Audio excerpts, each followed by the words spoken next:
Hello everyone, this is Santosh and आज के इस वीडियो में हम लोग बात करने वाले हैं 2019 में पूछे गए बेसिक केमिस्ट्री के कुछ ऑब्जेक्टिव क्वेश्चंस के बारे में। तो चलो डिस्कशन स्टार्ट करते हैं। देखिए क्वेश्चन नंबर 1 आपसे क्या बोला गया है, the numbers of radial nodes for 3p orbitals. 3p orbitals में नंबर्स ऑफ रेडियल नोड्स कितने हैं। तो मैं आपको जनरल फॉर्मूला बता दे रहा हूँ, किसी भी ऑर्बिटल्स के लिए आपको नंबर्स ऑफ रेडियल नोड्स निकालने हो तो उसका जो जनरल फॉर्मूला होता है वो होता है आपका n-l-1। ठीक है, यहाँ पे n क्या है, n है प्रिंसिपल क्वांटम नंबर, l क्या है azimuthal quantum number, n1 constant है। अब यहाँ पे 3p ऑर्बिटल्स के लिए प्रिंसिपल क्वांटम नंबर की वैल्यू कितनी हो जाएगी, तो principal quantum number 3p orbitals के लिए हो जाएगा आपका 3, l जो कि है एजीमुथल क्वांटम नंबर, तो यहाँ पे 3p ऑर्बिटल्स यानी कि p ऑर्बिटल्स के लिए जो एजीमुथल क्वांटम नंबर होता है उसका वैल्यू कितना होगा 1। तो बेसिकली यहाँ पे वैल्यू पुट कर देना आपको, n का वैल्यू होगा 3, l का वैल्यू होगा 1 और -1, 3 -1 -1, तो आंसर क्या आएगा आपका 1। ठीक है, ऑप्शन नंबर कौन सा हो जाएगा सही, ऑप्शन नंबर बी हो जाएगा करेक्ट। चलिए नेक्स्ट क्वेश्चन देख लेते हैं हम लोग। The unit of cell constant, cell constant का यूनिट क्या होता है, तो सेल कॉन्स्टेंट का यूनिट होता है आपका पर सेंटीमीटर। ऑप्शन नंबर कौन सा सही हो जाएगा, ऑप्शन नंबर डी हो जाएगा करेक्ट। अब नेक्स्ट क्वेश्चन देख लेते हैं हम लोग। क्वेश्चन नंबर 3 आपसे बोला गया है the percentage of oxygen in air by weight. जो ऑक्सीजन की परसेंटेज होती है एयर में बाय वेट कितना होता है, तो इसका होता है 23%। आपको याद रखना है, ऑप्शन नंबर कौन सा हो जाएगा सही, बी हो जाएगा करेक्ट। देखो नेक्स्ट देखते हैं हम लोग। क्वेश्चन नंबर 4 आपसे बोला गया है neoprene is a polymer of. Neoprene किसका पॉलीमर है, तो नियोप्रीन बेसिकली पॉलीमर है क्लोरोप्रीन का। ऑप्शन नंबर कौन सा सही हो जाएगा, बी। चलो नेक्स्ट देखते हैं क्वेश्चन नंबर 5 है correct order for first ionization potential. Ionization potential का जो ऑर्डर है ना वो आपको बताना है, तो यहाँ पे आंसर हो जाएगा ऑप्शन नंबर ए।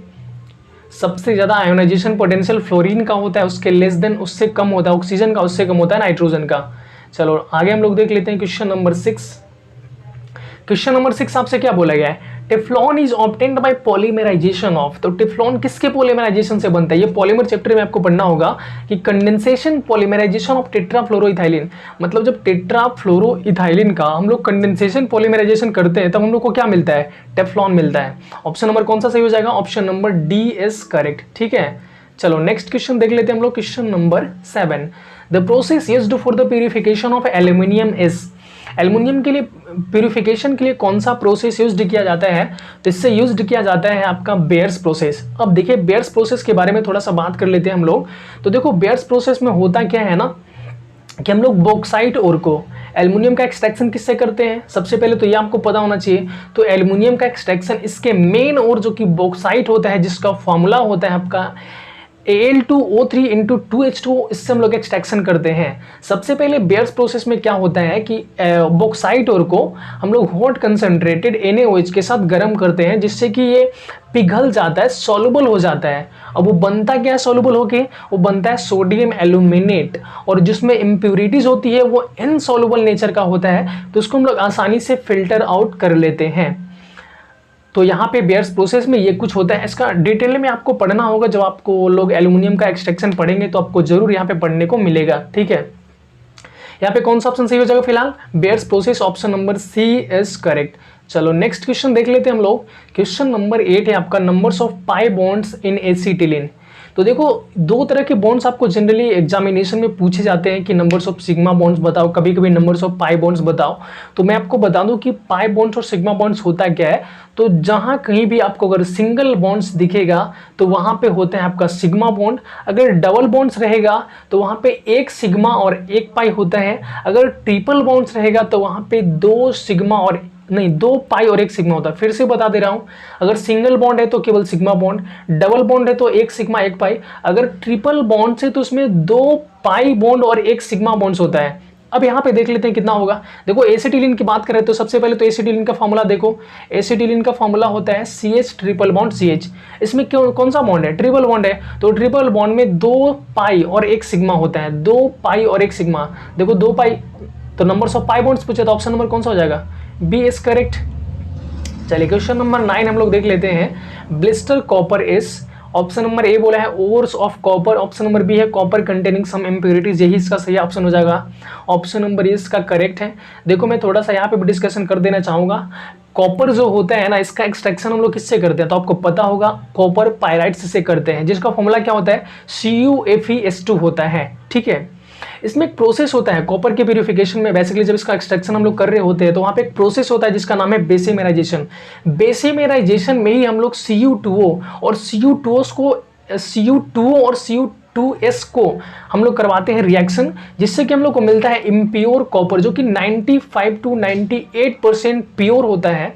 उसी का नाम यहाँ पे हम लोग देते हैं ब्लिस्टर कॉपर, है ना। यहाँ पे कॉपर कंटेनिंग, उसमें थोड़ा सा इम्प्योरिटीज होता है, बेसिकली 95 to 98% वो कॉपर होता है, वो प्योर होता है, जो बेसेमेराइजेशन प्रोसेस से मिलता है, और उसी का नाम है ब्लिस्टर कॉपर। चलो नेक्स्ट क्वेश्चन देख लेते हैं हम लोग, question number 10। The bond angle in water molecules is nearly, water molecules में बॉन्ड एंगल कितने होते हैं, तो वो होता है आपका 104.5 डिग्री। चलो नेक्स्ट क्वेश्चन देख लेते हैं हम लोग, क्वेश्चन नंबर 11 है how much chlorine will be liberated on passing 1 ampere current for 30 minutes through NaCl solution. तो जब आप इलेक्ट्रोकेमिस्ट्री चैप्टर पढ़ रहे होंगे तो उसमें आपको ढेर सारा प्रॉब्लम्स ऐसा करवाया होगा जब आप पढ़ रहे होंगे फैराडे लॉ।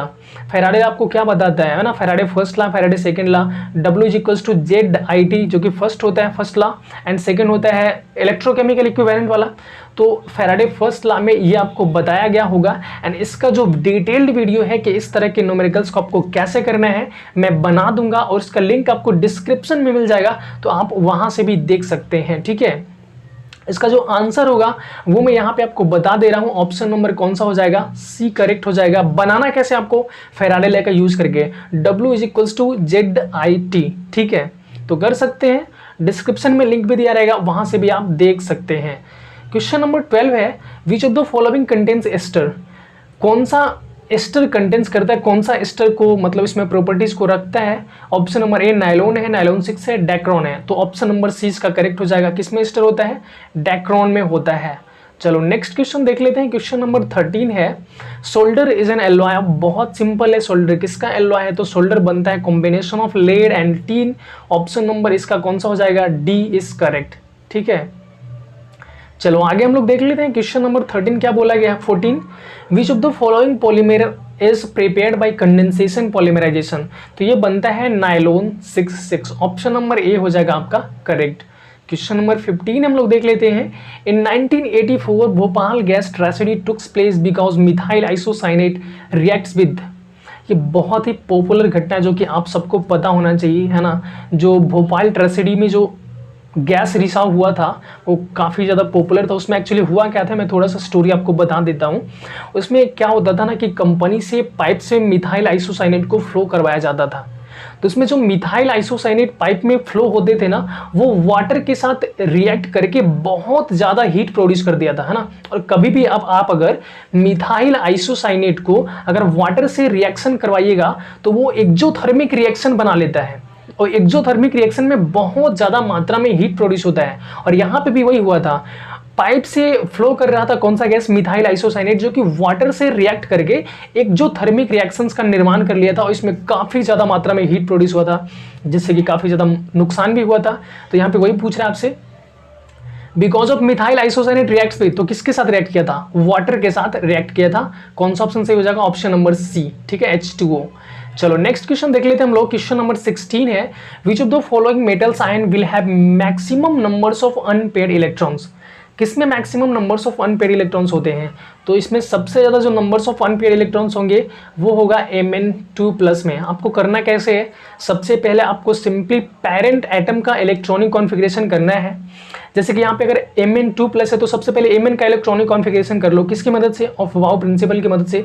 उसके बाद कटायंस का फिर एनायंस का करना चाहिए, Mn2+ का करो। Mn2+ कैसे बनता है, तो ये जो एलिमेंट है, ये जो है वो 2 इलेक्ट्रॉन्स को लॉस कर दिया होगा। जब कोई एटम्स इलेक्ट्रॉन्स को लॉस कर देता है तो उस पर पॉजिटिव चार्ज आ जाते हैं, यानी कहने का मतलब है कि यहाँ पे जो Mn एटम्स है ये 2 इलेक्ट्रॉन्स को लॉस कर दिया होगा, है ना। इसके बाद इलेक्ट्रॉनिक कॉन्फ़िगरेशन करना है, उसके बाद अनपेयर्ड इलेक्ट्रॉन्स इसमें निकाल लेना कितने होंगे। तो Mn2+ में सबसे ज़्यादा नंबर्स ऑफ अनपेयर्ड इलेक्ट्रॉन्स होंगे। अगर आपको जानना है कि नंबर्स ऑफ अनपेयर्ड इलेक्ट्रॉन्स किसी भी कटायंस या फिर एनायंस में कैसे निकालते हैं, लिंक डिस्क्रिप्शन में मिल जाएगा आपको, आप वहाँ से देखिएगा, ठीक है। अगर नहीं मिलेगा तो प्रोवाइड कर दूंगा, हो सके तो जल्दी। चलो क्वेश्चन नंबर 17 है आपको, oxidation number of chromium in H2CrO4। Oxidation number निकालना है। देखो किसी भी कंपाउंड्स में अगर आपको ऑक्सीडेशन नंबर निकालना है तो क्या करते हो, और जिसका निकालना है उसका x मान लेते हो। तो यहाँ पे भी क्रोमियम का x मान लो, हाइड्रोजन का होता है 1, ऑक्सीजन का होता है -2। तो यहाँ पे 1 × 2 + x प्लस -2 × 8 = 0। सॉल्व करेंगे तो कौन सा आ जाएगा सही, कितना आंसर आएगा, आंसर आएगा आपका 14, यानी कि ऑप्शन नंबर डी हो जाएगा इसका करेक्ट। चलिए आगे हम लोग देखते हैं। According to Aufbau principle correct order of energy of 3d 4s and 4p orbitals. आपको बताना है कि सब एनर्जी के हिसाब से किसमें सबसे ज़्यादा एनर्जी लेवल्स होते हैं। तो जो एनर्जी लेवल्स होते हैं ना ऑर्बिटल्स में, देखो लिख देते हैं यहाँ पे हम s p d f। सबसे ज़्यादा जो एनर्जी होती है ना वो f ऑर्बिटल्स में होता है, उससे कम d में, उससे कम p में, उससे कम s में। इसके हिसाब से आपको सजा देना है। और एक बात का और ध्यान रखना है कि किसी भी एटम्स में जो न्यूक्लियस के पास में होता है ना इलेक्ट्रॉन्स, यानी कि जो न्यूक्लियस के पास में ऑर्बिटल्स होता है, मान लो यहाँ पे न्यूक्लियस है, first orbit, second orbits, third orbits, तो फर्स्ट ऑर्बिट की जो एनर्जी होती है वो सेकंड ऑर्बिट की कंपैरिजन में कम होता है। अगर आपको स्टोरी के लैंग्वेज में याद रखना है ना तो ऐसे याद रखो कि जो इलेक्ट्रॉन्स हायर ऑर्बिट्स में होते हैं उनको अगर लोअर ऑर्बिट्स में आना है तो उनको अपना एनर्जी लॉस करना पड़ता है। अब ये लॉस क्यों करना पड़ता है, बिकॉज वो पहले से हायर ऑर्बिट्स में है, उनके पास काफ़ी ज़्यादा एनर्जी है, तो अगर लोअर ऑर्बिट्स में उनको आना है तो अपना एनर्जी कम करना पड़ेगा। अगर लोअर से हायर में जाना है तो उसको एनर्जी गेन करना पड़ता है। इसके हिसाब से यहाँ पे अगर सजाएंगे तो आपको फाइनली मिलेगा कौन सा ऑप्शन सही लग रहा है, यहाँ पे option number D is correct.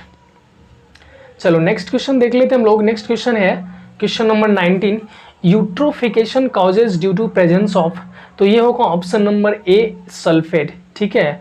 चलो नेक्स्ट क्वेश्चन देख लेते हैं हम लोग। क्वेश्चन नंबर 20 है, which of the following compounds has electrovalent linkage. Simple सा यार, देख लो एक ही तो कंपाउंड है जिसमें कि इलेक्ट्रोवैलेंट लिंकेज है, वो कौन सा है, MgCl2, ऑप्शन नंबर सी, ठीक है। तो आपका ऑब्जेक्टिव खत्म होगा, यहाँ के बाद सब्जेक्टिव क्वेश्चन स्टार्ट हो जाते हैं। आई थिंक आपको वीडियो समझ में आया होगा। वीडियो आपको कैसा लगा आप कमेंट सेक्शन में अपना ओपिनियन बताइएगा। अगर आपको कोई क्वेरीज भी रह जाता है, कुछ पूछना है, तो वो भी आप कमेंट करके हमें बता सकते हैं। मिलते हैं नेक्स्ट वीडियो में, तब तक के लिए बाय।